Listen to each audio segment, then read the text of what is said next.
Ang inyong mapapakinggan ay tungkol sa aking karanasan. 7 taon na ang nakalilipas. Pero hanggang ngayon ay sariwa pa rin sa aking isipan ang lahat ng detalye na nangyari sa amin ng aking mga kaibigan sa isang isla sa Panay. Masasabi kong yon ang isla ng aking bangungot.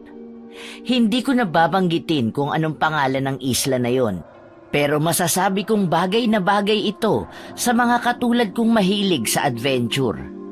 Sa isla na yon naninirahan ang dati naming guro na si Professor Ruel Romero na naging head din namin sa Camera Club noong college kami. Ang totoo niyan ay 12 kaming miyembro dati ng Camera Club, pero ang iba sa amin ay naging abala na sa kanilang buhay-buhay. Tanging kami na lang 4 ang naging sobrang lapit sa isa't isa nang makapagtapos kami ng pag-aaral. Kaya nang magdesisyon kaming dalawin si Prof. Ruel ay kami-kami lang din. Ang akala pa nga naming masayang bakasyon ay mauuwi pala sa isang bangungot. Tandang-tanda ko pa nakatapusan yon ng buwan ng Nobyembre.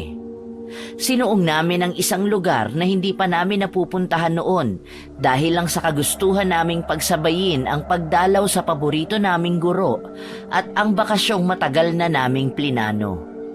Hoy, mamaya na nga yan. Panay kayo picture-picture ah. Tara na't baka mainip si Manong Bangkero na mag-aatid sa atin sa isla. Member ka ba talaga ng Camera Club?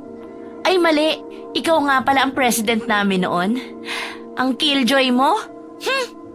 Naku, sinimulan na naman ni Ate Becca si Kuya Liam. Sisirain na naman niya ang mood ni Pres. Ay, Ate Jane, sumakay ka na po sa bangka. Ako na pong bahala sa mga gamit mo. Sigurado ka, Bunsoy? May kabigatan ng bag ko ha, pero salamat. Basta ikaw, Ate Jane. Malakas ka sa akin eh. Habang nasa biyahe ay napansin ko na panay ang iling ng bangkero matapos kaming tignan na magkakaibigan. Hindi ko alam kung guni-guni ko lang ba ang lahat o hindi. Pero biglang kumabog ang aking dibdib dahil doon. Si Ate Becca naman ay walang hinto sa pagkukwento ng kung ano-ano tungkol sa islang pupuntahan namin. Napapailing na lang ako dahil lahat ng sinasabi niya ay base lang sa kung ano ang nabasa niya sa internet. Ngunit kumunot ang aking noo nang mabanggit niya na may balita daw noon tungkol sa lugar na kanilang pupuntahan na konektado sa paranormal. Ayon pa raw sa nabasa niya, ay mapamahiin ang mga naninirahan doon noon pa man. Hindi naman nabago yun sa akin dahil kahit si Prof. Ruel ay sobrang dami ng pamahiin sa tuwing may mga lakad ang grupo noon. Ipinagkibit balikat ko na lang ang aking kabang nararamdaman. Tumanaw na lang ako sa napakalinis at kalmadong tubig ng dagat. Inilagay ko pa nga ang aking kamay sa gilid ng bangka para damhin ang talsik ng tubig. Hoy bruha, nakikinig ka ba? Ano, feeling serena lang? Ang ganda lang kasi ng tubig. Sobrang linaw tapos kitang-kita mo yung ilalim. Becca, sigurado ka ba na makikita natin si Prof. Ruel dun sa isla? Ayon sa research ko, maliit lang ang isla. Saka malay nyo, kilala pala si Prof doon. Pwede naman tayong magtanong. Hindi naman bawal yon. Alam nyo, i-enjoy nyo na lang ang view. Hindi nyo gayahin si Arthur na kumukuha lang ng litrato. Remembrance lang po, Ate Jane. Ang tagal na rin kasi mula nung huli tayo magkasama-sama eh. Halos 1 oras din ang binyahe namin bago narating ang Pangpang. Tirik na tirik ang araw ng mga sandaling yon.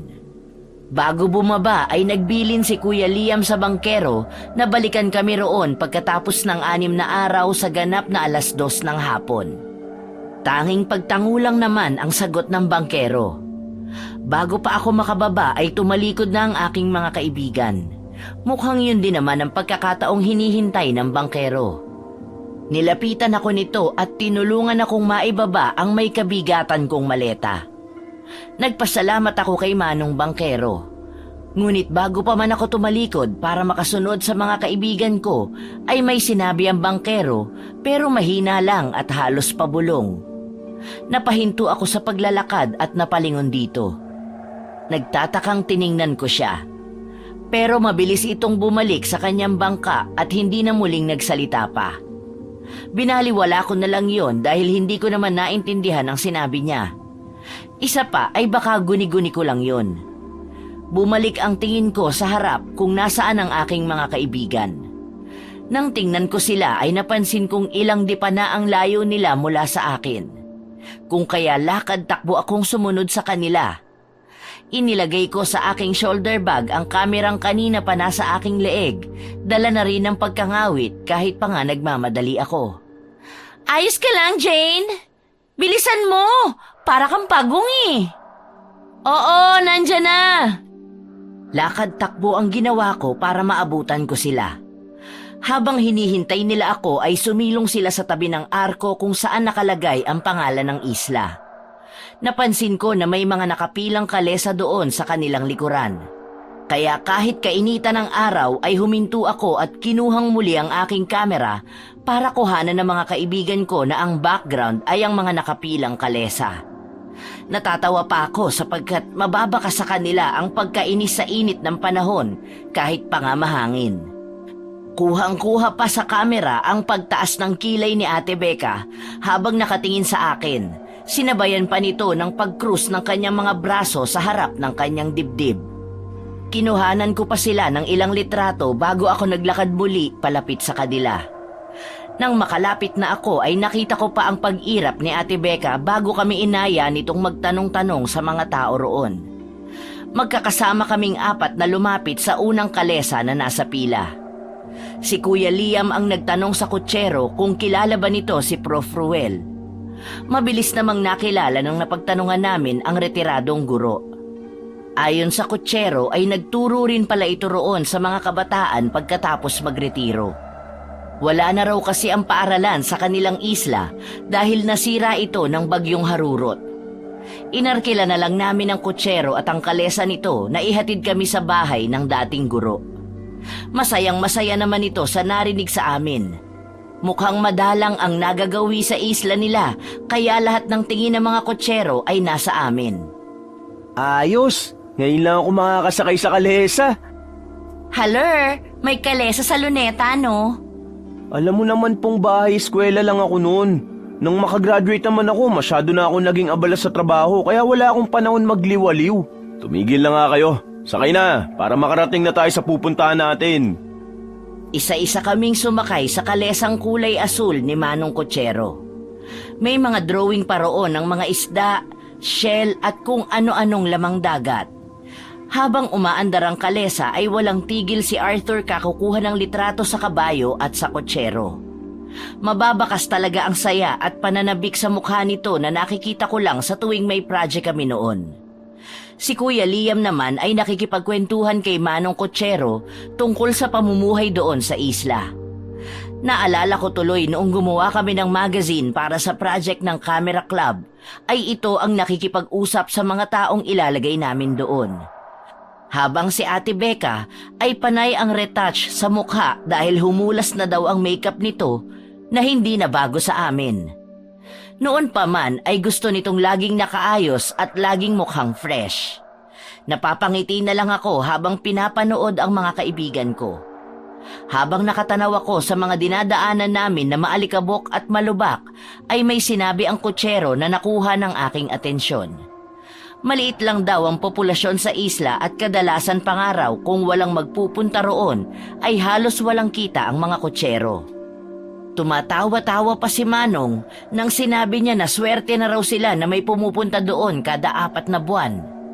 Pero kung wala naman daw ay wala lang sa kanila. Marami raw kasing chismis tungkol sa islang yon. Maraming kwento pa si Manong pero may isa talaga na pumukaw sa aking interes. Yun ay ang bali-balita raw na isla ng mga aswang ang lugar nila kaya wala masyadong nagpupunta. Mababakas naman ang lungkot sa mukha ng kutsero kahit pa nga nakangiti ito. Magtatanong pa sana ako kung totoo ba yun nang matabig ako ni Ate Becca dahil hahampasin pala nito si Arthur. Ate Becca, alam mo epic ang kakapatong mo ng foundation sa mukha mo. Hindi mo ba nakikita ang paligid mo? Maalikabok, mapuno, at higit sa lahat wala kang mapagpapagandahan dito. Ay, meron pala, si Boss Liam. Anong sabi mo? Tigilan mo nga akong bansot ka. Ang sabihin mo, crush mo lang ako kaya nagkakaganyan ka. Saka anong masama sa pagpapaganda? Isa pa ginagawa ko to para sa sarili ko. Gosh! Tama na nga yan. Kayo talagang dalawa. Mamaya niyan mapagalitan na naman tayo ni Kuya Liam. Napapailing na lang ako nang umismid si Ate Becca na sinamahan pa ng pag-amba ng suntok. Habang bumubungis-ngis naman si Arthur dahil tinitingnan na sila ng masama ni Kuya Liam. Halos kalahating oras din ang binyahe namin sa maalikabok at malubak na daan bago namin narating ang mga hile-hilerang bahay. Paglagpas doon ay huminto si Manong Kutsero sa isang bahay kubo na may kalakihan ng bakuran. Napapalibutan niyo ng mga tanim na gulay at may mababang tarangkahan lang na gawa sa kawayan. Pagbaba namin sa kalesa ay may sinabi si Manong na sa palagay ko ay kami lang ni Kuya Liam ang nakarinig. Sabi niya ay wag daw kaming basta-basta magpupunta kung saan-saan nang walang kasamang taga roon dahil hindi pa raw namin kabisado ang lugar. Napatingin ako sa aking pinsan. Nagkibit balikat lang ito at nag-abot ng 300 kay Manong. Payuko-yuko pa ito habang nagpapasalamat. Pagkaalis ng kalesa ay doon lang ako humarap sa bahay ni Prof. Ruel. Hindi ko man lang namalayang nakapasok na pala ang aking mga kasama sa loob ng bakuran at ako na lang ang naiwan sa labas. Nagtuturuan pa nga ang mga ito kung sino ang kakatok. Umiling naman si Kuya Liam at akmang kakatok na nang biglang bumukas ang pinto at bumungad ang isang matandang may hawak-hawak na tungkod. Sino sila? Ano ang kailangan ninyo? Liam, Prof. Reporting for duty. Natawa pa ako dahil talagang sumaludo pa si Kuya Liam kay Prof. Ruel. Yun kasi ang gawain namin noon sa tuwing pupuntahan namin sa office ang guro para magbigay ng mga layout ng project para sa club. Inaaninag naman ito ang nakasaludo pa ring binata. Nang tuluyan na akong makalapit ay gumawi ang tingin sa akin ni Prof. Ruel. Kung kaya binigyan ko ito ng isang matamis na ngiti. Doon lang kami nakilala ng dati naming guro. Sumaludo rin ito pabalik kay Kuya Liam at doon lang ibinaba ang kamay nito. Jane! Liam, Becca, Arthur, kayo nga! Asa na iba? Bakit apat lang kayo? Saka, paano nyo nahanap ang isla namin? Kami lang po nakapunta at abala na sa kanika nilang buhay yung iba eh. Si Becca po ang nakaalam ng isla ninyo. Ganun ba? Pasok kayo. Tuloy na at napakainit sa labas. Paniguradong napagod kayo sa biyahe. Kayo, wala pa rin kayong kakupas-kupas. Lalong-lalo ka na, Becca. Abay, napakagaling mo pa rin researcher ah. Naku, basic lang po sa akin yun. Ang galing kaya ng mentor namin. Naunang pumasok si Becca. Kasunod nito si Kuya Liam.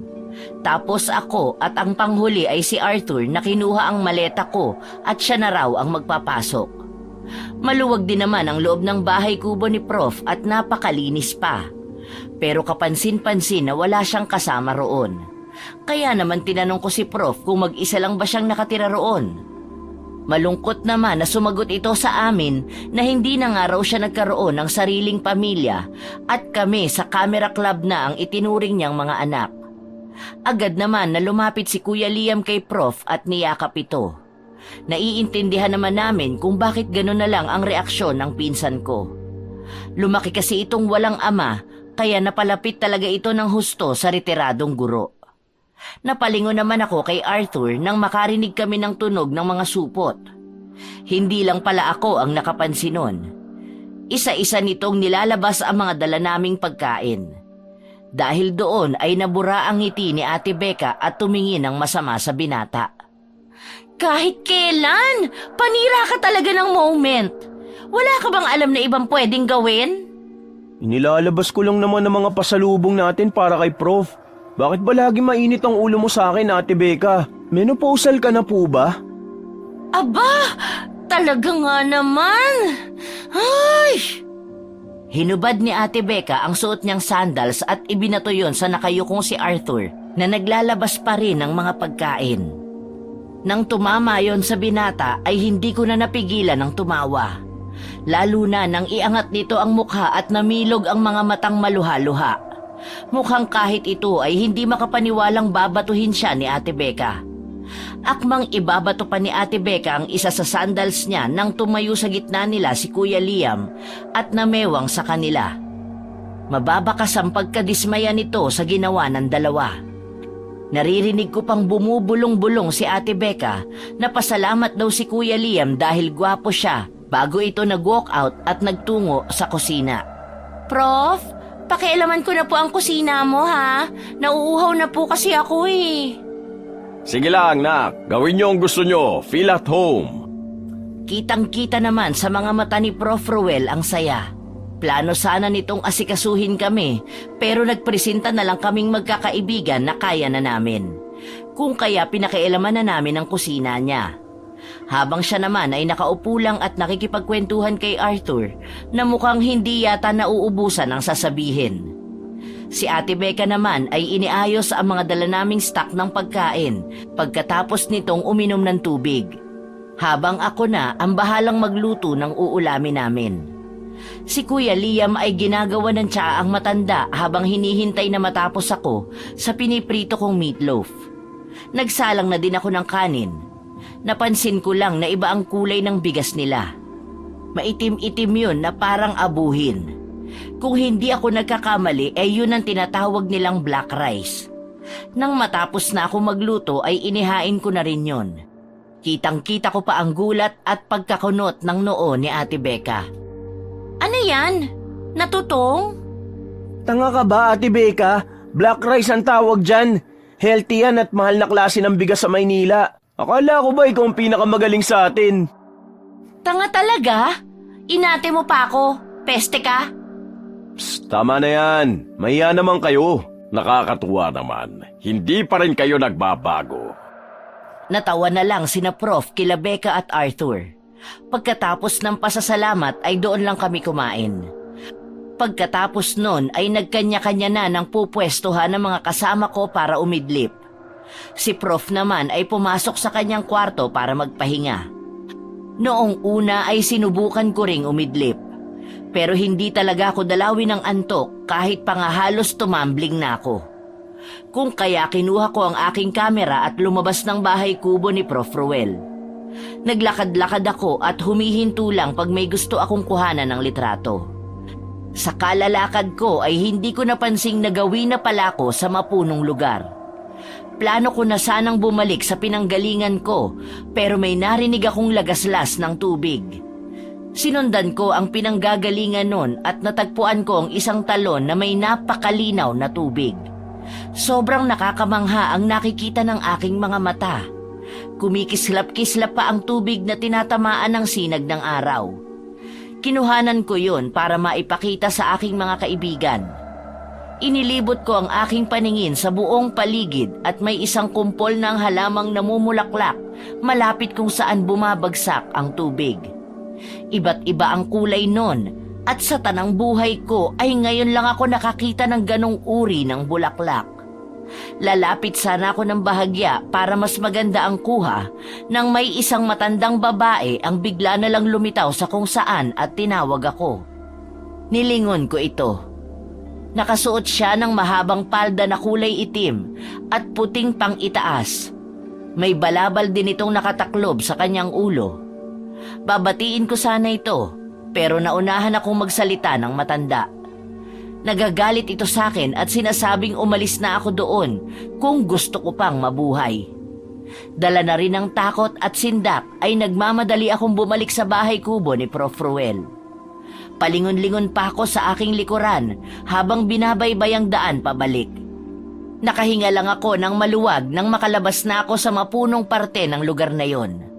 Lakad-takbo na rin ang aking ginawa para makauwi ka agad. Pagdating sa bahay kubo ni Prof Ruel ay hinihingal pa akong isinara ang pintong aking dinaanan. Kamunti ko pang mabitawan ang aking kamera nang may magsalita mula sa aking likuran. Saan ka nang galing? Prof Ruel! Nakakagulat naman ho kayo. Naglakad-lakad lang po ako. Oh, bakit parang nakakita ka ng multo? Tingnan mo pa sa salamin. Sobrang namumutla ka. May nangyari ba? May nakita po kasi ako matandang babae dun sa talon. Nagalit po siya sa akin eh. Bawal po ba doon? Restricted area po ba yun? Nagpunta ka ng talon? Makinig ka sa akin, Jane. Hanggat maaari ay huwag ka nang babalik doon. Ipangako mo. Bakit naman po? Ang ganda po sana dun eh. Masarap mag-picnic. Huwag nang maraming tanong. Bawal pumunta sa lugar na yon, lalo na mga babae at bata. Naiintindihan mo ba? Wala na lang akong nagawa kundi ang sumang-ayon. Pero isang plano ang nabuo sa aking isipan. Alam kong pinagbawalan na ako ni Prof. Pero may kakaiba sa lugar na yon na labis na bumihag sa interes ko. Nang sumapit ang hapon ay nag-aya si Arthur na lumabas daw kami para makaikot-ikot. Sasama sana ako sa kanila para muling masilayan ng talon. Ngunit ayaw ko rin namang ang Prof pa ang magluto ng hapunan para sa amin. Kaya ang tatlo na lang ang nakagala. Sigurado ka bang hindi ka sasama sa kanila? Abay, kaya ko namang magluto. Ilang taon ko nang ginagawa yan nung wala pa kayo rito. Prof naman, nandito nga po kami kaya dapat nagpapahinga lang po kayo. Kayang-kaya naman po namin lahat ng gawain dito. Nako, kayo ang bisita kaya dapat ako ang nag-aasikaso sa inyo. Baka mamaya niyan masanay ako. Wala naman pong kaso yun. Pwede naman po kami magpabalik-balik dito para po dalawin kayo. Lalo na at mas stable na po ang mga negosyo namin. Ay nako, mapapagod lang kayo. Masaya na ako kahit minsan nyo lang ako dalawin. Sige na at ako'y kukuha pa ng gulay natin. Habang si Prof ay nangunguha ng gulay na aking iluluto ay isinalang ko na ang kanin. Pagkasalang ko ay kinuha ko ang aking kamera para tingnan ang mga nakuha kong larawan kanina. Maganda ang lahat.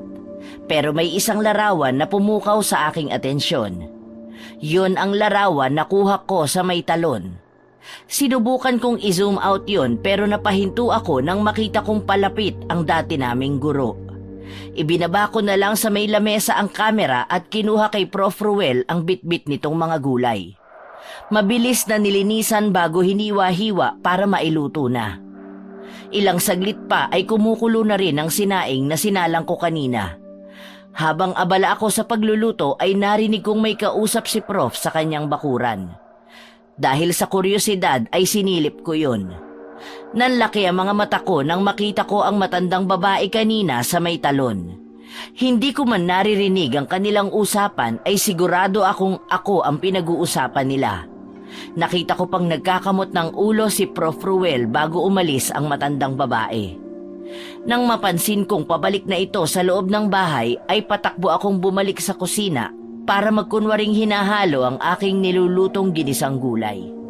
Pagpasok ng matanda ay kaagad itong lumapit sa akin. Si Aling Tere pala ang nakakita sa'yo kanina. Iwasan mo siya hanggat maaari. Bakit naman po? Mukha nga po siyang masungit, pero parang harmless naman po siya. Basta, tandaan mo na lang ang pinag-aralan nyo noon tungkol sa mga sayings like, curiosity kills the cat. But satisfaction brought it back. Tama po ba ako? Ikaw talaga. Pero mas mabuti na maging maingat, di ba? Noted po, Prof. Magdidilim na rin nang makabalik ang aking mga kaibigan. Pero kapuna-puna ang bag ni Arthur na kanina ay halos walang laman, pero ngayon ay nakaumbok na. Hindi ko na lang masyadong binigyang pansin yun at naghain na ng makakain. Nang matapos ang hapunan ay nagtsalang si Prof at pumasok na sa kwarto niya. Si Ate Becca naman ang nakatokang maghuhugas ng mga plato. Kaya tumambay na lang ako sa harapan habang nagkakape. Nandoon din si Kuya Liam na naninigarilyo. Plano ko palang sabihin sa kanya ang tungkol sa talon nang biglang tumabi sa akin si Arthur. Yakap-yakap pa rin ito ang bag na dala niya kanina. May malaking ngiti ito sa labi na siyang nagbigay sa akin ng pagtataka. Yung totoo, Bunsoy. Kanina mo pa hindi binababayan ah. Ano bang meron dyan? Ginto? Hindi ka maniniwala sa nakita namin kanina, Ate Jane. Sobrang ganda nung napuntahan namin tapos may nakita pa kaming kakaibang bagay dun sa magubat na lugar. Sayang nga, hindi ka namin kasama. Ang ganda mag-picture-picture dun. Pero may inuwi kami para ipakita sa'yo. Uy, Huwag mo ilabas yan. Ibukas mo lang yung bag. Baka mamaya may makakitang iba eh. Yun nga ang ginawa ni Arthur. Nagulat talaga ako sa nakita kong laman ng bag niya. Isang maskarang gawa sa isang tunay na hayop na parang inihulma sa ulo ng tao. May mga bato pang maliliit na may iba't ibang kulay ang nakasabit doon. Nang mas lakihan niya ang pagkakabukas, ay may kuminang sa ilalim na mas lalong nakapagpakanot ng noo ko. Kulay ginto na parang korona na hugis sungay yun. Iisa lang yun at ang disenyo na nakikita ko lang ay may batong kulay pula sa gitna ng dalawang ulo ng ahas. Kung kaya agaw pansin talaga yun kung makikita mo. Ayon pa kay Arthur ay nakuha nila yun sa isang halamanan sa gilid ng talon. Doon naman biglang pumasok sa isip ko ang lugar na napuntahan ko rin kanina. Ang nakapagtataka lang ay wala naman ako napansin na ganoon doon kanina. Magtatanong pa sana ako nang mag-aya na si Kuya Liam sa loob para matulog. Dala na rin ng pagod ko ay pumasok na rin ako at dumiretso sa kusina para hugasan ang tasang pinag-inuman ko ng kape. Bago pa man ako matapos sa aking ginagawa ay napansin kong parang may mga aninong gumagalaw sa likod bahay. Ipinagkibit balikat ko na lang yun at inilagay na ang nahugasang baso sa tauban. Nagpupunas na ako ng kamay nang tawagin ako ni Arthur. Ate Jane, good night po. Sweet dreams. Ikaw rin. Teka, wag mo sabihing hindi mo talaga bibitawan yung bag mo. Matutulog na. Umiling lang ito sa akin bago nahiga sa pagitan ni na Kuya Liam na nasa sofa at Ate Becca na nasa banig. Natatawa na lang akong lumapit sa higaan namin at tumabi kay Ate Becca na tulog na sa banig na nakalatag sa sala. Doon naman ako bilib kay ate. Kahit sobrang arte niya ay pwede mo siyang patulugin kahit saan.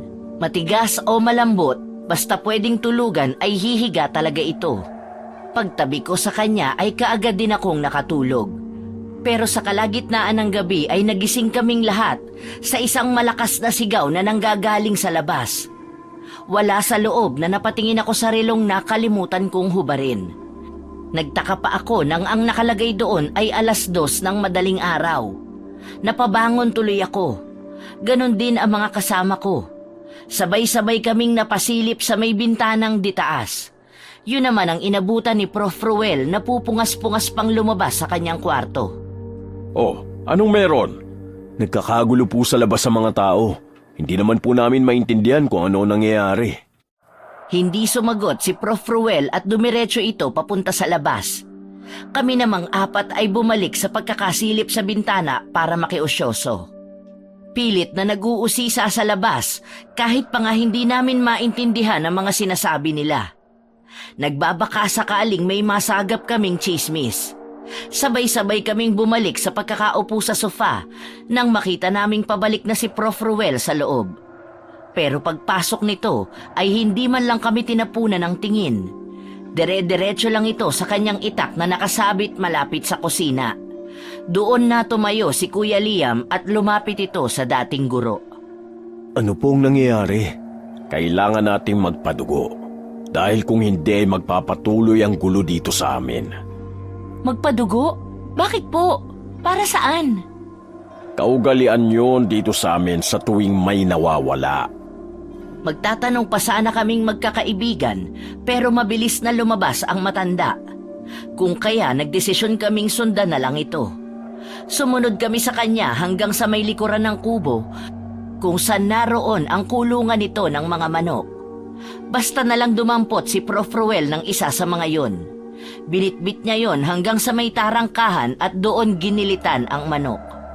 Pagkatapos nun ay may isang matandang babae na tumatakbo habang umiiyak ang napadaan.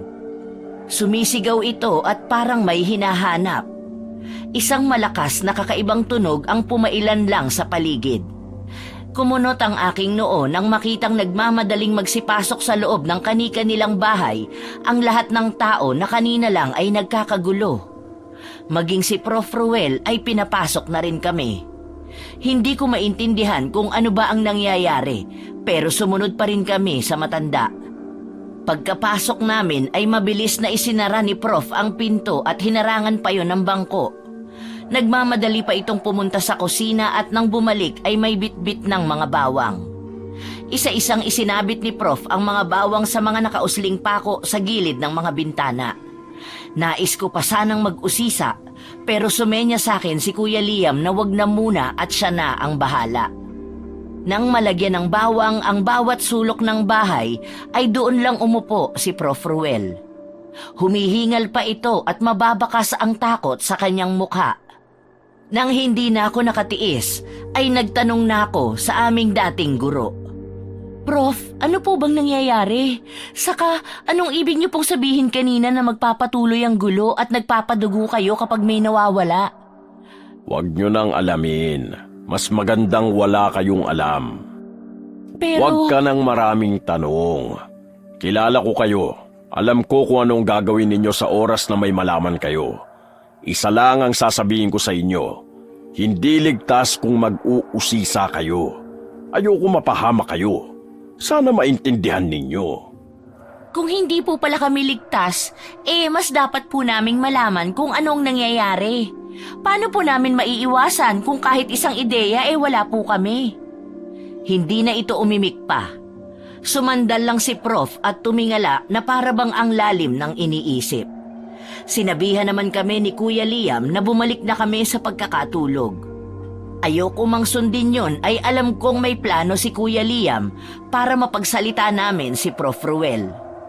Pero dumaan ang magdamag na nakabantay lang sa amin ang aming guro.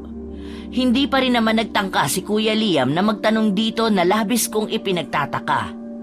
Ang buong akala ko kasi ay kukulitin nito ang matanda dahil siya naman ang paborito. Pagsapit ng 6:00 ng umaga ay naghanda na ako ng almusal namin. Si Kuya Liam ay nakatulog pa habang nakaupo.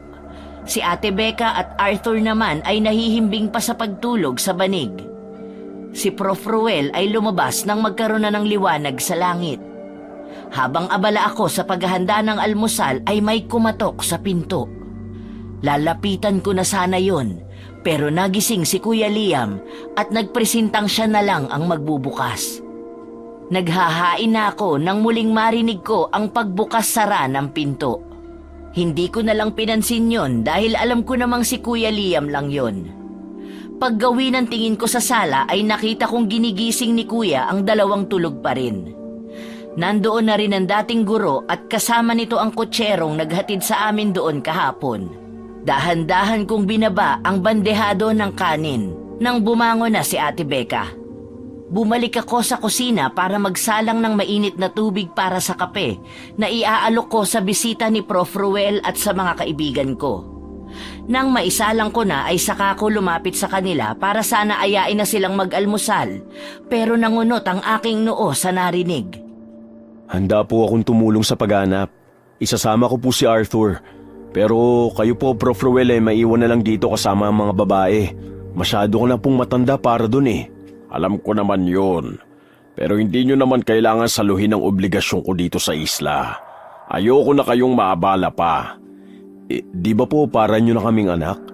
At bilang anak po ay tungkulin namin ang alagaan kayo. At bilang anak ay responsibilidad naming gawin ang makabubuti para sa inyo. Anong paghahanap ang pinag-uusapan ninyo? Si Kuya Liam na ang nagbigay sa akin ng sagot sa tanong ko. 3 batang babae pala ang nawala kahapon at isa naman nung gabi. Ngayon ang unang araw ng paghahanap ng mga ito sa kanila.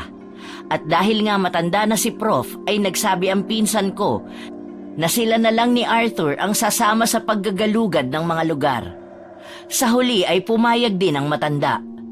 Pero bago lumakad ang mga ito ay kumain muna sila. Dahil nga dadalawa lang silang naiwan na kasama ni Prof, ay si Ate Becca na ang naghugas ng lahat ng pinagkainan, maging ang mga pinaglutuan. Bandang 3:00 ng hapon ay dumating ang pawis na sina Kuya Liam at Arthur. Malulungkot ang mga mukha ng mga ito. Kung kaya sa palagay ko ay may hindi magandang nangyari. Oh, anong balita? Ano nangyari? May nahanap po kaming isa. Pero patay na po. Parang dinukot ang puso at may ilang parte na po ng katawan niyang nawawala. Butas din ang tagiliran nito. Nakakaawa, sobrang bata pa niya. Sinong halang ang kaluluwang gagawa nun sa isang inosente? Hindi lang po yun. Parang pinahirapan pa ang bata dahil sa dilat na dilat pa ang mga mata nito. Tapatin niyo nga po ako. Ano po ba talagang meron dito sa isla niyo? Sige, sasabihin ko sa inyo. Pero mangako kayong hindi na kayo mag-iimbestiga pa. Lahat kami ay lumapit kay Prof. Maging ang naghuhugas na si Ate Becca ay pumunta rin sa amin. Pag upo namin sa sofa para makinig ay sabay-sabay kaming tumingin sa retiradong guro. Ilang beses muna itong humugot ng malalim na buntong hininga bago ito nagsimulang magkwento. Maraming aswang ang naninirahan noon dito sa islang ito. Iba-ibang uri, iba-ibang hugis. Pero dahil sa dumami na mga taong naninirahan dito at tumutugi sa kanila, ay naglipatan na ang iba. Pero may isang pamilya ng aswang na ayaw talagang umalis dito sa amin. Yun ay ang mga aswang na mukhang tao. Hindi totoong bata at babae lang ang kinukuha nila. Dahil wala silang sinasanto lalo na kung naistorbo nyo ang katahimikan nila. Aswang? Anong klaseng... Hindi ko na naituloy ang aking sasabihin dahil ipinagpatuloy ni Prof ang pagkukwento. Ayon sa aming dating guro ay mga karaniwang aswang lang daw ang mga yon pero malalakas kumpara sa ordinaryong tao. Napahawak pa si Ate Becca sa akin. Nanginginig pa ito kung kaya hinawakan ko ang kanyang kamay na nakapulupot sa aking braso. Ipinaliwanag sa amin ni Prof. Ruel na ang karaniwang aswang o kilala sa tawag na aswang ay uri ng aswang na may anyo at wangis daw ng tao. Ang kaibahan lang daw ay kumakain ng laman loob at umiinom ng dugo ng tao ang mga ito. Pero mahina nga raw sila kapag umaga. Kaya lang, pag sumapit ang dilim ay nagiging mababalasik ang mga ito. Ayon pa kay Prof ay madali lang makikilala ang mga ito. Kapag tiningnan mo raw sila sa mata at ang refleksyon mo ay baliktad, ibig sabihin ay aswang yon. Nagtayuan ang mga balahibo ko sa narinig ko kay Prof. Napayakap na nga sa akin si Ate Becca. Si Arthur naman, nakanganga pa habang nanlalaki ang mga matang nakatitig kay Prof. Ruel. Kitang-kita ang gulat at kaba sa mukha nito. Ako man ay nakakaramdam din ng takot at kilabot. Hindi ko pa man nakikita ito ay alam ko ng delikado ang buhay namin kung makakaharap namin ang pamilyang yun. Yun po ba ang dahilan kung bakit ayaw nyo na akong pabalikin sa talon? Oo, dahil sagrado ang talon para sa pamilyang yun. Malapit din doon ang tinitira ng pamilya ng aswang. Matagal na silang hindi nang gagambala. Kaya palaisipan sa aming mga taga rito kung bakit sa paglipas ng isang dekada ay naisipan na naman nilang mambiktima. Ano pong ibig niyong sabihin? Sa pagkakaalam ko po ay hayok sa laman at dugo ang mga aswang. Paanong isang dekada na po silang hindi umaatake? Hindi nyo ba napapansing lahat ng bahay dito ay may mga alagang iba't ibang hayop? Katulad ng manok, baboy, kambing at baka. Ang mga hayop na yon ay pinaparami namin, hindi lang para sa aming pagkain, kung hindi sa gagamiting alay sa talon kada 6 na buwan. Ha? Alay para saan? Para sa buhay namin. Hanggat nagbibigay kami ng alay ay mananatili ang katahimikan dito. Ang tatay ko nakiusap sa kanila noon para matapos na ang gulo rito sa isla. At kahit noong namatay si ama, ay tumupad sila sa pangakong hindi na manggugulo basta tuloy-tuloy ang pag-aalay. Kaya lahat kami ay nagtataka sapagkat hindi naman kami pumalya sa pag-aalay. Nahinto lang sa pagkukwento si Prof. Ruel nang makarinig kami ng malakas na kaluskos sa likurang bahagi ng kubo. Bitbit ang itak at mga sibat na dala nila Kuya Liam na galing sa kotsero noong naglibot sila ay magkakasama naming tinungo ang likod bahay. Nagulantang kaming lahat nang makitang sira na ang bakod at may ilang mga manok doon ang patay na sa gitna ng kulungan ng mga ito. Ngunit imbis na lapitan yun, ay halos pagtulakan kami ni Prof. Ruel pabalik sa loob ng bahay. Nagtataka man kami, ay nagpadala na lang kami sa pagtulak nito. Madali kayo! Pumasok na kayo! Ano po bang nangyayari? Ang aswang ang may gawa nun. Paniguradong nagpakawala mga ito ng kanilang mga alaga o kung hindi man, ay nagbibigay na sila ng signos ng pagsisimula na naman ng gulo. Natahimik ang lahat at pilit naming iniisip kung ano ang sunod na mangyayari. Kung kakayanin pa ba namin ang manatili sa lugar na yon. Lumipas ang ilang araw at patuloy na nanggugulo ang mga aswang. Karamihan ng mga nawawala ay mga dalaga, binata o mga bata. Simula rin ang ikalawang araw namin doon ay tulala na si Arthur. Hindi na ito nakakausap ng maayos. Para bang ang lalim-lalim lagi ng iniisip. Kagaya na lang ngayon na nasa harapang bahay ito at nakayakap sa bag niya. Nilapitan ko siya para sana tanungin kung bakit kahit saan siya magpunta ay dala-dala niya ang bag. Tumingin lang ito sa akin. Wala na ang dating sigla sa mga mata nito at ang malulokong ngiti sa labi. Ayos ka lang ba? Ilang araw ka nang ganyan na. Nakakapanibago. Namimiss ko ang bunsoy naming maingay at makulit. Marami lang akong iniisip, ate. 3 araw na lang babalik ng bangkerong inarkila natin. Makakaalis na rin tayo sa lugar na to, di ba? Hindi naman tayo dito mamamatay, di ba? Yung totoo, nakakahalata na ako sa'yo ha. May inililihim ka ba sa amin? Saka bakit naman pumasok sa isip mo na mamamatay tayo rito? Hindi nila tayo magagalaw. Magtiwala ka lang sa Diyos. Hindi kaya ako ang dahilan ng pagsugod nila? Bakit pakiramdam ko may nagawa akong mali? Ate Jane, hindi na ako makapag-isip ng diretsyo. Gulong-gulo na ang utak ko eh. Ano bang sinasabi mo? Ano naman ang kinalaman mo sa pag-atake nila, Aber? Aswang sila, Arthur. At ang mga aswang ay walang pinipili. Basta aatake na lang kahit walang dahilan. Huwag mong sisihin ang sarili mo. Poprotektahan natin ang isa't isa. Pagkasabi ko noon ay biglang humagulgol si Arthur. Niyakap ko ito para kahit papano ay mabawasan ang takot nito. Takot din naman ako. Hindi pa ako handang mamatay. Pero sa sitwasyon namin ngayon ay hindi ako pwedeng panghinaan ng loob. Hinahagod ko pa ang likuran ni Bunsoy sa pag-asang gagaan ang pakiramdam nito kahit kaunti. Yun naman ang dinatna ni Kuya Liam.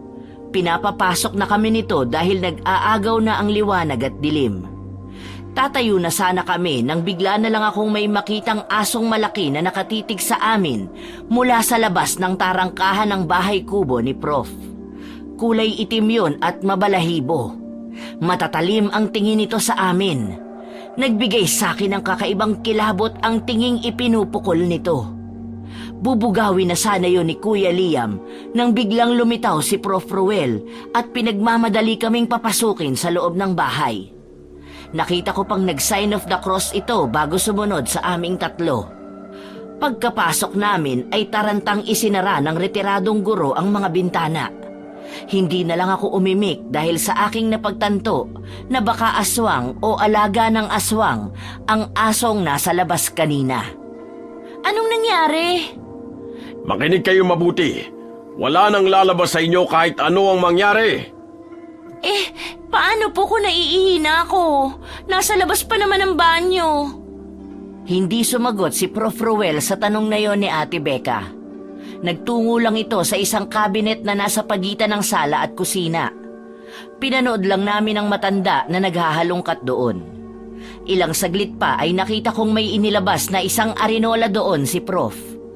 Wala sa loob na napalingon ako kay Ate Becca sapagkat alam kong hindi pa ito nakakagamit ng ganon. At mukhang tama nga ako dahil tinanong nito si Prof kung ano ang lalagyan na hawak nito.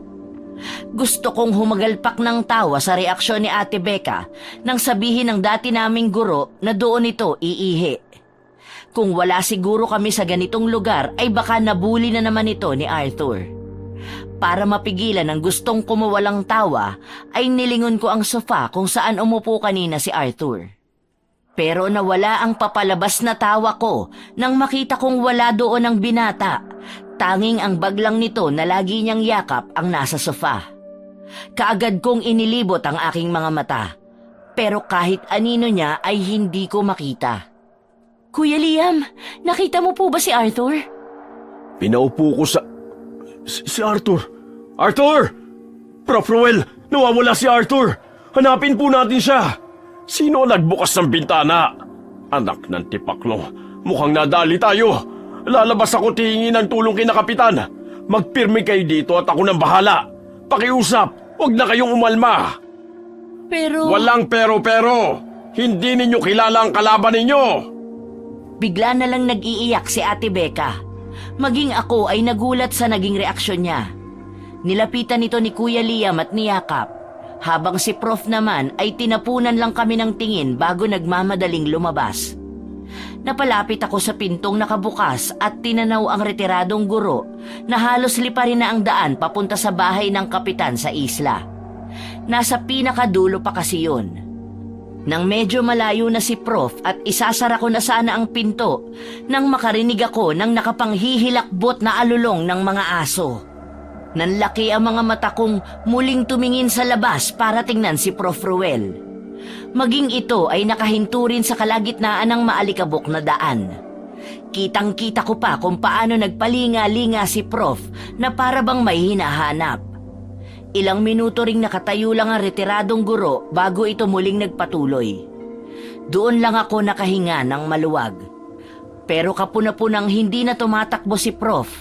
Mabagal na lang itong naglalakad habang iwinawasiwas ang hawak nitong itak na nadala pala niya. Nag-aalala man ay mas pinili ko na lang isarado ang pinto bago bumalik sa sala kung nasaan sila Kuya Liam. Nakaupo na ang mga ito sa sofa habang patuloy pa rin sa pag-iyak si Ate Becca. Kuya Liam, ano nang gagawin natin? Saan napunta si Arthur? Paanong hindi man lang natin naramdaman na bumukas ang bintana? Ang alam ko ay si Arthur mismo nagbukas ng bintana dahil siguro naiinitan. Pero kung may kumuha man sa kanya nang buksan niya yun. Oh my gosh! Paano kung mga aswang ang kumuha sa kanya? Baka gawin siyang pagkain ng mga yun. Mamamatay na tayong lahat dito. Iisa-isahin nila tayo. Kumalma ka muna. Oo, pwedeng mga aswang nga ang kumuha sa kanya, pero bakit? Bakit siya? Kahit ako man ay napapaisip din. Hindi ko na rin alam kung ano ang gagawin ko kapag may isa pa sa amin na nawala. Iniisip ko pa lang ay para nang dinidikdik ng pino ang puso ko. Nasa ganoong pag-iisip ako nang bigla na lang kaming makarinig ng malakas na sigaw mula sa kapitbahay. Nagkatinginan pa kami ni Kuya Liam bago tinungo ang bintana sa likod ng sofa. Inangat yun ng pinsan ko at sumilip doon. Nakiusyoso na rin ako. Kitang-kita namin na naglalabasan ng mga iba pang kapitbahay at ang mga kalalakihan doon ay pinasok ang tarangkahan ng katabing bahay lang ng kinalalagyan namin. Pinanonood namin kung ano ang nangyayari nang makita ko si Ate Becca na tumatakbo papunta sa dinaanan namin nung pumunta kami doon. Nanlaki ang mga mata kong lumingon sa aking likuran at nagbabaka sakaling namamalikmata lang ako. Pero wala sa sofa si Ate Becca at nakabukas na rin ang pinto ng bahay. Walang ano-ano ay bigla na lang lumundag si Kuya Liam sa bintana palabas. Nagtatakbo ito at hinabol si Ate Becca. Nagkandadapa-dapa akong sumunod sa mga ito. Saktong paglabas ko ay ang malakas na sigaw ng lalaki ang maririnig sa buong paligid. Napalingon ako sa bahay na pinanggagalingan nun. May lalaking lumabas doon na dumiretso sa isang gilid at sumuka. Hindi ko na sana papansinin yun nang marinig ko mula sa isang mamamayan doon na inatake raw ng aswang ang maglolang nakatira sa bahay na yon. Pumasok bigla sa isip ko ang eksenang kinakain ng aswang ang nagmamakaawa kong kaibigan na si Arthur. Bumalik na lang ako sa wisyo nang marinig ko ang malakas na sigaw ni Ate Becca. Bit-bit na ito ni Kuya Liam kahit na nagwawala na ito. Sinalubong ko sila pero sinenyasan ako ni Kuya Liam na pumasok na ako sa loob ng kubo. Hindi pa man kami nakakarating sa tarangkahan ay dinig na dinig ko ang mga lagabog ng paghampas ni Ate Becca sa likod ni Kuya Liam. Ang sweet niyo naman. Pagbalik natin sa Maynila, mag-aabay ako sa kasal niyo, ha? Anong sweet dito? Para ako sa akong binitbit nitong mokong na to eh. Ibaba mo nga kasi ako. Uuwi na ako sa amin. Ayoko na rito. Kitang-kita ko ang pagkainis sa mukha ni Kuya Liam. Nang makapasok na kami ay walang ingat na ibinaba nito si Ate Becca. Galit na galit naman ito at patuloy na binubulyawan ang pinsan ko. Dahil sumasakit na ang tenga ko sa pagsigaw-sigaw ni Ate Becca, ay nagdesisyon na lang ako lumabas para makiusyoso sa mga tao roon. Pagdating sa mga nagkukumpulang tao ay narinig kong pinag-uusapan nila na ngayon lang daw naging ganitong muli ang mga aswang. Noon daw ay tanging ang mga naliligaw lang sa mga teritoryo ng mga ito ang pinag-iinteresan. Kaya maging ang mga ito ay nagtatanungan kung ano ba talaga ang dahilan. Marami pa akong ibang narinig patungkol sa mga aswang na yon. Pero kahit isa ay wala man lang ibang tinawag dito kundi aswang. Kaya wala kaming ideya kung anong uri ba ng aswang ang naninirahan sa islang yon. Susubukan ko sanang pumasok sa bahay ng napatay na maglola nang makarinig ako ng tumatawag sa akin. May galit sa boses nito. Nang lingunin ko ay nakita ko si Prof. Ruel na may kasamang may edad na lalaki na siguro ay halos nasa 60 na. Jane Shane Casio! Yari, nahuli ako. Malaki ang ginawa kong mga hakbang palapit sa dalawang matandang lalaki. Iniyuko ko rin ang aking ulo dahil paniguradong galit sa akin si Prof. Sa tanang buhay ko ay ngayon lang ako tinawag nito sa buong pangalan. Tanging sina Arthur at Ate Becca lang ang madalas na ganunin nito. Pero kahit nakayuko ay nakita kong nilapitan ng isang babae ang kasama ni Prof at nagmamadali rin itong lumayo sa dalawa. Nang tuluyan na akong makalapit sa pwesto ni Prof at ng kasama niya, ay halos kalad ka rin ako ni Prof. Ruel papasok sa kubo. Doon ay inabutan naming nagtatalo pa rin si Ate Becca at Kuya Liam. Pinag-aagawan ng dalawa ang bag ni Arthur na naiwan nito. Hindi pa nga nila kami napansin dahil masyado silang nakafocus sa pag-aaway.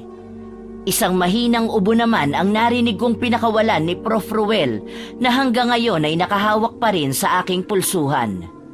Sabay na napatingin ang dalawa. Nabitawan pa nga ni Ate Becca ang bag habang si Kuya naman ay kaagad na itinago yon sa kanyang likod. Kahit pa nga alam na alam niyang nakita na namin. Ano yan? Bakit mo tinatago? Wala po. Mga gamit lang po ni Arthur to.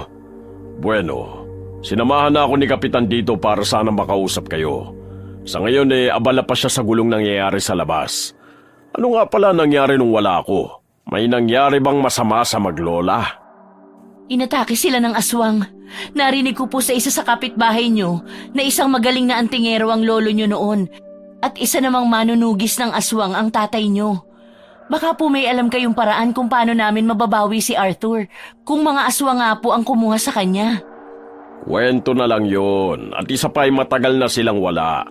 Kaya ang tanging magagawa na lang natin ay manalangin na buhay pa ang kaibigan nyo. Gusto kong magtampo kay Prof ng mga oras na yon. Alam kong may alam siya pero hindi niya sinasabi sa amin. Kitang-kita ko ang pag-aalangan sa kanyang mga mata ng mga sandaling yun. Kaya naman tumingin ako kay Kuya Liam. Hinihiling ko na mapansin din niya ang napansin ko. Pero mukhang wala kay Prof ang atensyon niya.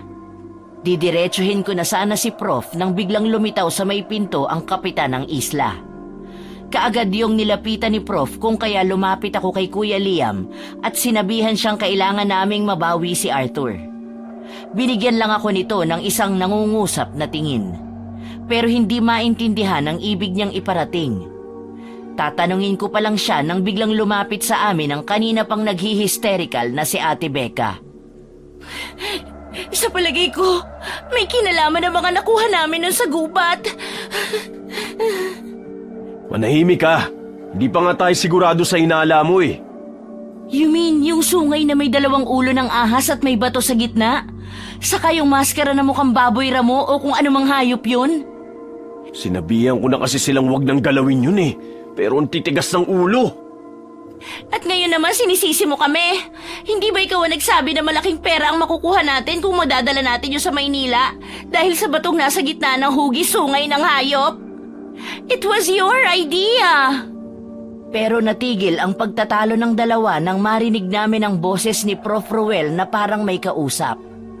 Nagmamadali akong tumayo at inawang ng bahagya ang bintana. Saktong-sakto naman ang pwesto ko dahil kitang-kita ko doon ang dalawang matandang nag-uusap. Nung una ay wala akong ibang naririnig kundi ang pag-uusap nila tungkol sa paghahanap kay Arthur. Pero bigla na lang sinabi ng kausap ni Prof na bakit hindi raw naming subukan tingnan sa hawla ng mga bihag. Nalilito naman ako dahil hindi ko mawari kung ano ba ang tinutukoy nitong hawla. Kung nagulat ako sa sinabi ni Kapitan, ay mas nabigla ako sa sagot ni Prof. Kapitan, ilang taon nang hindi ginagamit ng mga aswang ang mga yun. Isa pa ay mukhang wala akong kakayahang makipag-usap sa kanila. Hindi ako si Itay. Magkaiba kami. Kung sakali mang doon nga nila dinalang isa sa bisita ko, iisa lang ang ibig sabihin nun. May balak na silang magpalit ng namumuno sa kabilugan ng buwan at tayong mga taga rito ay magiging mga dagana naman nila. Kung ako ay nagulat, ang kausap naman ni Prof ay natahimik at napayuko. Nakitang bumubuka-buka pa ang bibig ng kausap nito pero hindi ko na narinig ang iba pa nitong sinasabi. Babalik na sana ako kila Kuya Liam nang makita kong tumalikod na si Prof kay Kapitan at inaya itong pumasok. Pero napabalik ako nang biglang sumigaw si Kapitan at sinabihang duwag si Prof. Kung totoo raw na mahalaga kaming mga bisita niya, ay hindi nito hahayaang maging bahagi kami ng ritual sa pagsasali ng pamumuno. Halos pigil ang hiningang hinihintay ko ang mga isasagot ni Prof. Muli ay nakita kong hinarap ni Prof ang Kapitan at saka ito sinabihan na kahit lumaban pa kami ay kulang ang lakas ng mga taga roon para labanan ang mga umaagaw sa posisyon ng namumuno sa mga ito. Ngayon ko lang nalaman na marami pa palang alam ang matanda tungkol sa kalabang ayaw nitong labanan. Bigla akong nawala ng gana sa pakikinig sa mga ito. Para sa akin ay sapat na ang mga narinig ko para bumuo kami ng sarili naming plano upang mailigtas si Arthur. Isinara ko na ang pagkakaawang ng bintana. Umatras ako para lang malamang nasa likuran ko pala ang pinsan ko. Kuya Liam! Kung ayaw niyang sabihin sa atin kung saan natin makikita si Arthur, pues ako ang maghahanap kahit galugarin ko pa ang buong gubat. At paano, Aber? Ano naman ang magagawa natin kung wala man lang tayong idea kung saan magsisimula? Sige nga, sabihin mo sa akin, paanong possible yung gusto mo? May plano ako. Hindi na naituloy ni Kuya Liam ang kanyang sasabihin nang biglang bumukas ang pinto at iniluwanon sina Prof at Kapitan. Nakikita ko ang lungkot sa mukha ng may edad na kapitan. Tumayo ako at sinalubong sila para alukin ng kape ang kasama ni Prof pero tumanggi lang ito. Sinabi lang nito sa amin na nagkausap na sila ni Prof at bukas na bukas, pagsikat ng araw ay sasamahan kami nitong hanapin ang nawawalang si Arthur. Nagpasalamat ako sa kapitan at sumulyap ng palihim sa retiradong guro. Walang emosyon itong ipinapakita. Pagkatapos kong alukin namang maupo ang kapitan ay muling tumanggi ito at nagpaalam na. Habang si Prof naman ay bigla na lang nag-walk out. Medyo hindi ko nagustuhan ng ipinakitang ugali ng matanda. Dahil nakaramdam ako ng hiya ay ako na lang ang naghatid ng may edad na kapitan. Pagbalik ko sa sala ay nakahiga na sa sofa si Kuya Liam habang nakatakip sa mga mata ang mga braso nito. Nanghihinayang ako dahil gusto ko pa sana siyang tanungin tungkol sa naudlot niyang sasabihin. Si Ate Becca naman ay nakaupo na sa banig at nakatulala pa rin. Nilapitan ko ito para kausapin. Ate Becca, masama pa rin ba ang loob mo kay Kuya Liam? Hindi naman. Pasensya na kayo kanina kung nag-hysterical ako ha. Nag-alala din naman ako kay Arthur pero natakot ako para sa buhay ko. Hindi pa ako pwedeng mamatay. Walang mamamatay, ate. Lalaban tayo. Marami pa tayong gagawing bakasyon ng magkakasama.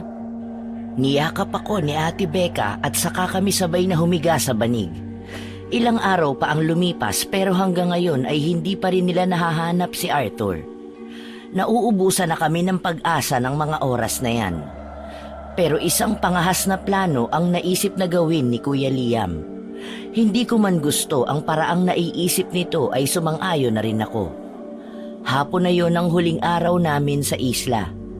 Naisipan ni Kuya Liam na halongkatin namin ang mga gamit sa kabinet na nasa sala sa pag-asang may makukuha kami doon na maaaring magamit sa gagawin namin. Inaya ng pinsan ko si Prof na kausapin sina Kapitan para sa huling araw ng paghahanap kay Arthur bukas. Naiwan naman kami ni Ate Becca.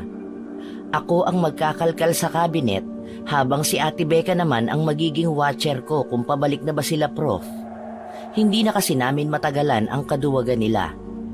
Marami na kasi ang nawala pero wala pa ring kilos na ginagawa ang mga taga roon para matigil ang mga nangyayari. Kaya kung sila uupo lang, pues kami ay hindi. Habang iniisa-isa kong kinakalkal ang laman ng kabinet ay may nakita kong isang tela roon. Inangat ko yon at napansin kong may kabigatan kahit pa nga kakapiranggot lang ang nakabalumbon na telang yon. Tinanggal ko ang pagkakabalumbon nun at doon ko nakita ang isang bilog na metal na mukhang palawit sa kwintas. Ang tali nito ay parang gawa sa tinirintas na hibla ng kahoy. Ano to? Pendant? Ang weird! Dalian mo na dyan! Natatanong ko na sina Prof! Dali! Eto na nga, binabalik ko lang yung nilabas ko. Patapos na to. Pagkasara ko ay narinig ko na ang boses ni Prof. Taranta akong tumayo at ibinulsa sa aking shorts ang nakuha kong palawit. Eksakto namang pumasok sina Kuya Liam. Namumula sa galit si Prof at hindi ko maintindihan kung ano ba ang pinagtatalunan ng dalawa. Nabubuwang ka na! Sa oras na dumating na ang bangkero ay ipapahatid ko na kayo! Sa ayaw at sa gusto nyo! At yun ang desisyon ko! Hindi nyo po ako pwedeng pigilan. Buhay ko to kaya gagawin ko ang lahat ng gusto ko. At ito po ang tandaan nyo. Hindi po ako aalis dito nang hindi kasama si Arthur. Kahit kalad ka rin nyo pa ako papunta sa bangka. Ah, yan ang gusto mo? Sige, pababayaan kitang humukay ng sarili mong libingan. Pumunta ka ron sa lungga ng mga aswang at hanapin mo ang mga hawla para mas mapadali ang paghahanap mo kay kamatayan. Pagkasabi nun ni Prof. Ruel ay dire-diretso na itong naglakad papunta na naman sa silid nito. Sa tuwing may iniiwasan itong usapin ay lagi na lang ganon ang ginagawa sa amin ni Prof. Mas lalo tuloy ako nawawala ng amor sa kanya. Napapailing na lang ako kaya ibinaling ko na lang ang aking atensyon kay Kuya Liam. Tinanong ko ito kung ano ba ang nangyari. Hindi ito sumagot. Bagkus ay sumenyas ito sa amin na sundan siya. Yun naman ang ginawa namin ni Ate Becca. Pagdating sa labas ay kaagad nitong sinabi na bukas ay uuwi na kami ni Ate Becca. Napasimangot ako dahil nakuha ko kung ano ang ibig niyang sabihin. Hindi ako aalis ng isla nang hindi ka kasama. Uuwi rin ako. Kailangan ko lang hanapin si Arthur bago ako bumalik ng Maynila. What? Pinapauwi mo kami at magpapaiwan ka? Nababaliw ka na nga talaga. By the way, ano nga pala yung nakita mo sa loob ng cabinet, Jane? Naging signal naman yon para ilabas ko ang bilog na palawit sa aking bulsa. Iniabot ko yon kay Ate Becca. Sabi nito ay parang anting-anting daw yon o pangontra sa kung ano. Kinuha yon ni Kuya Liam sa kamay ni Ate Becca at ibinulsa yon. Sinabi nito sa amin ang plano nito. Pagsapit daw ng gabi ay lalakad kami para hanapin ang hawla na pinag-uusapan nila Kapitan at Prof. Wala man kaming kasiguraduhan ay buo naman ang loob namin sa aming gagawin. Sabay kaming tumango ni Ate Becca at saka kami inaya ni Kuya na magluto na ng hapunan. Nang sumapit na ang gabi ay maingat kaming naghanda ng aming mga dadalhin para sa paghahanap kay Arthur. Kinuha ko ang bag na dating laging yakap ni Bunsoy. Inilagay ko doon ang ilang mga bawang na dinikdik ko kanina habang naghahanda ako ng pagkain. Kinuha ko rin ang isang garapon ng asin ni Prof. Ruel. Pagkalagay ko ng mga yon ay kumuha ako ng plastik at gunting. Nauna na akong lumabas sa dalawa para mamitas ng kalamansi Lahat ng nakukuha ko ay inilalagay ko sa supot na hawak ko. Marami-rami na rin ang nakuha ko nang may biglang kumalabit sa akin. Tama na yan. Sapat na siguro yung dami ng mga nakuha mo. Let's go? Sige, Ate Becca. Bilisan nyo na. Baka mamaya magising na si Prof at mapansing wala tayo. Nagmamadali kaming sumunod kay Kuya Liam na naunang naglakad sa amin. Tinahak namin ang madilim na daang papuntang gubat. Tanging ang flashlight lang ng mga cellphone namin ang nagsisilbing ilaw para makita namin ang daan. Habang palayo kami ng palayo sa mga bahay ay nakakaramdam ako ng takot sa kung ano ba ang aming mahahanap sa gubat at sa talon. Para akong kinakabagan na hindi ko maintindihan. Siguro ay dala yon ng kabang nararamdaman ko. Nang marinig na namin ang lagaslas ng tubig ay pinapatay sa amin ni Kuya Liam ang mga ilaw ng cellphone namin. Naglabas lang ito ng lighter at sinindihan yon bago kami nagpatuloy sa paglalakad. Kada mamamatay ang lighter ay sinisindihan yon ni Kuya Liam. At kahit pa mahina ang tunog na nililikha nun, ay mas nadadagdagan ang kabog sa dibdib ko. Ilang minuto pa kaming naglakad hanggang sa tuluyan naming narating ang talon. Napakatahimik doon. Tanging huni ng mga ibon at panggabing hayop lang ang maririnig na sumasabay sa tunog ng pagbagsak ng tubig. Alam nyo, parang wala naman tayong mahahanap dito eh. Huwag ka maingay. Itinuro ni Kuya Liam ang isang may kataasang batuhan kung saan ay nasa likod ito ng rumaragas ang tubig. Ayon kay Ate Becca ay doon daw nila nakuha ang maskara at sungay. Nakailang hakbang pa lang kami nang may bigla na lang lumitaw na isang dalagita at binatilyo mula sa likod ng isang puno na malapit doon. Noong una ay parang nagtataka pa ang mga itong nakatingin sa amin. Pero ilang segundo lang ay bigla na lang ngumisi ang mga ito. Kitang-kita ko ang unti-unting paghaba ng mga kuko ng dalawa sa aming harapan. Kapansin-pansin din ang biglaang paghaba ng mga ngipin ng mga ito na akala mo ay ngipin ng pirana. Humahakbang ang mga ito papalapit at bawat hakbang nila ay napapaatras kami. Hindi ko maintindihan kung bakit ibang-iba ang mga alam kong itsura nila. Hindi totoong nangungulubot ang kanilang balat katulad ng mga napapanood ko sa telebisyon. Normal ang itsura nila. Ang tanging nagbabago lang ay ang kanilang mga ngipin at kukong nangingitim pa. Ah! Ayoko na dito! Ate Becca! Nanlalaki ang mga mata kong nakatingin sa papalayong si Ate Becca. Pero napabaling ang tingin ko sa dalawang aswang na nasa harapan namin dahil sa malakas na pagtawa ng mga ito. Tapos bigla na lang tumakbo ang binatilyo sa direksyon kung saan din nagpunta si Ate Becca. Hindi ko alam kung bakit, pero may kumawalang luha sa aking mga mata. Napakapit ako sa braso ni Kuya Liam. Nang bigla na lang nag-alulungan ang mga asong hindi namin alam kung nasaan. Isa-isa ring naglitawan ang mga iba pa palang kasama ng dalagita na nasa mga puno lang nagkukubli. Nasa 7 sila kasama na ang dalagita. Pakiramdam ko ng mga oras na yon ay katapusan na namin. Parang ang lahat ng tapang at lakas ng loob na naipon ko ay naglaho na parang isang bula. Inilibot ko ang aking paningin at napansin kong napapalibutan na kami. Nang maalala ko ang bag ay bumitaw ako kay Kuya Liam. Nanginginig ang kamay na isinukbit ko paharap ang bag at binuksan yon. Kinuha ko mula roon ang garapon ng asin. Ilang sandali pa ay may isang lalaki na matanda na ang lumapit sa dalagita at pinapunta ito sa batuhan. Sinusundan ko lang ng tingin ang dalagita. Kahit ilang di pa ang layo nito ay halos segundo lang, narating kaagad nito ang papunta at nang makabalik ito sa pwesto kung nasaan nakatayo ang matanda, ay may iniabot itong bagay na nakabalot sa itim na tela. Tumingin sa amin ang matanda at saka inihagis ang bagay na yon. Gumulong pa nga yun hanggang sa pagitan namin ni Kuya Liam. Ang kanina ko pa pinipigilang sigaw ay kumawala ng malantad kung ano yun. Isa yung ulo. Arthur! Pag sinabi kong takbo, tumakbo ka na. Gamitin mo ang isang sibat ko para may panlaban ka. Lagyan mo ng kalamansi ang tusok ng sibat. Huwag mo sasayangin ang asin. Ano? Hindi kita iiwan dito, kuya. Pag hindi mo ginawa ang sinabi ko, paniguradong wala nang makakabalik sa pamilya natin. Kailangan mo mabuhay. Mangako ka sa aking mabubuhay ka kahit ano pa ang maging kalabasan nito. Kung kailangan mo kong iwan, iwan mo na ako. Naintindihan mo ba ako? Mangako ka! Tigilan mo nga ako, Kuya Liam. Mabubuhay tayo pareho. Malalagpasan natin ito ng magkasama.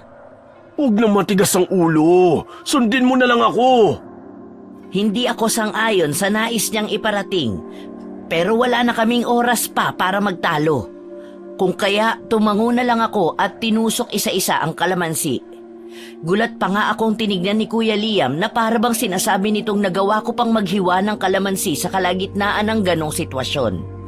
Pero dahil wala naman akong oras gawin yon kanina ay ngayon ko lang nagawa. Lahat ng katas na nakukuha ko ay inilalagay ko sa lalagyan ng bawang.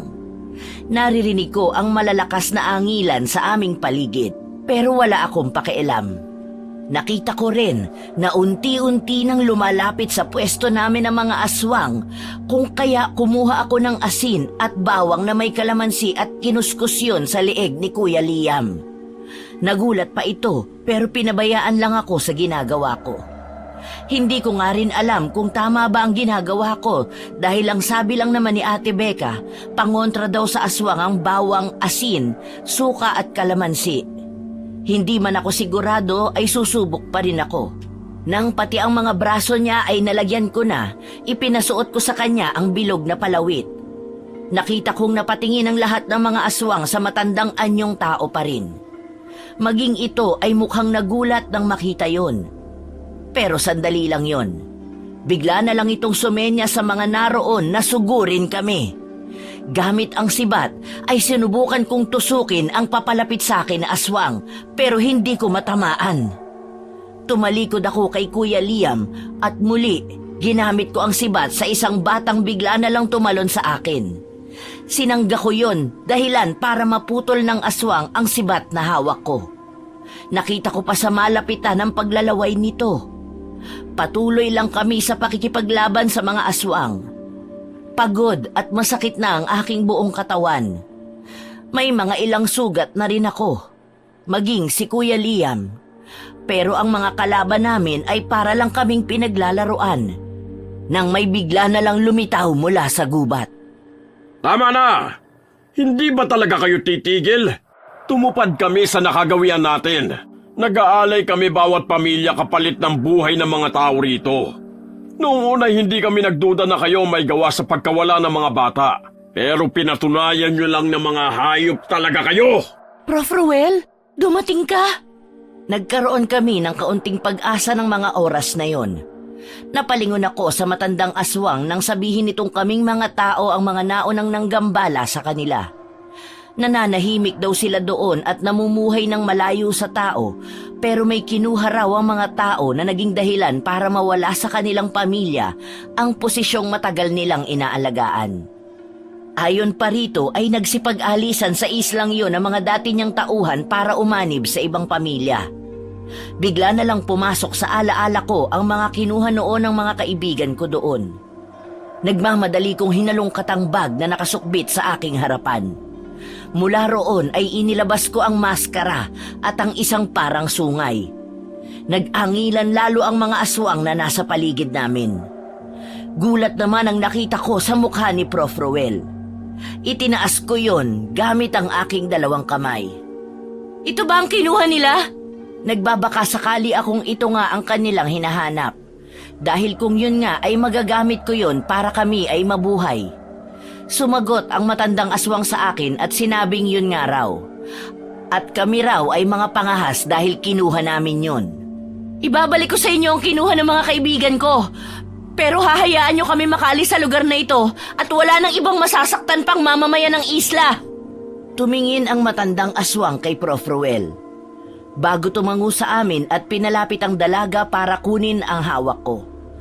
May pag-aalinlangan man ay iniabot ko yon.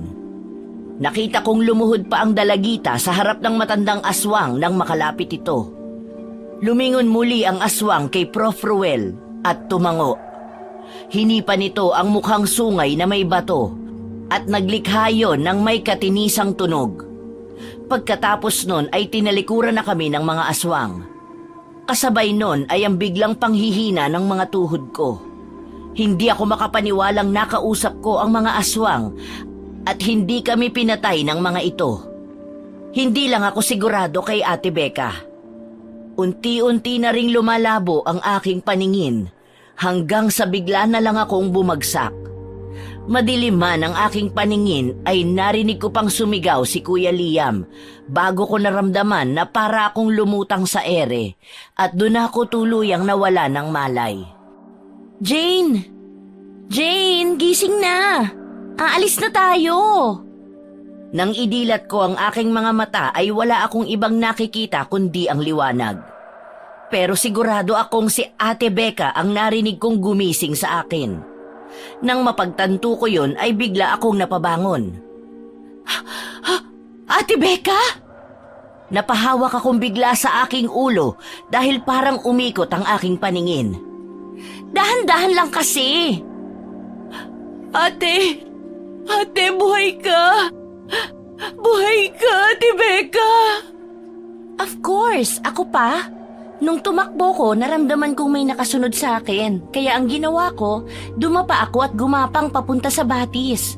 Nagtago ako sa malalaking bato hanggang sa umalis yung sumusunod sa akin. Naghintay ako ng halos 1 oras bago ako umalis dun para makasiguro ko. Grabe yun ang ginaw, sobra. Tapos nung sure na akong safe na, patakbo akong umuwi rito. Ayun nga, naabutan kitang inaasikaso ni na Liam. Ikinuwento nila sa akin ang mga nangyari at nawalan ka nga raw ng malay. Bakit parang takang-taka ka, girl? Di ba usapan natin walang mamamatay at marami pa tayong pupuntahan ng magkakasama? Napayakap akong bigla kay Ate Becca. Sa likod nito ay si Kuya Liam na puno ng benda ang braso at katawan. Niyakap ko rin ito at napahiyaw pa nga dahil nasagi ko ang mga sugat niya. Si Prof naman ay nasa lamesa at nagkakape habang nakangiting pinapanood kami. Nasa ganoong mga sandali kami nang biglang dumating ang kotsero at sinusundo na kami. Nakita kong lumabas sina Ate Becca sa labas, habang si Kuya Liam naman ay inilabas lang ang maleta ko at muling bumalik sa loob. Nagpapasalamat pa ako kay Prof nang biglang sabihin ni Kuya Liam na maiiwan muna siya roon ng 1 pang linggo para pagalingin ang kanyang mga sugat na gawa ng pakikipaglaban namin. Nagulat pa ako nang pumayag si Prof dahil ngayon ay kampante na siyang maayos na ang lahat. Iginalang ko na lang ang desisyon ni Kuya Liam at pinuntahan na si Ate Becca para maihatid na kami sa daungan. Napakasakit para sa amin ng pagkawala ni Bunsoy, ngunit naging daan naman ang aming mga karanasan para mas lalo kaming maging malapit sa bawat isa. Naging madalas na rin ang komunikasyon namin sa aming dating guro at kapag may pagkakataon ay dinadalaw namin siya doon sa isla. Sa isla na tinawag naming 3 na Isla ng Bangungot.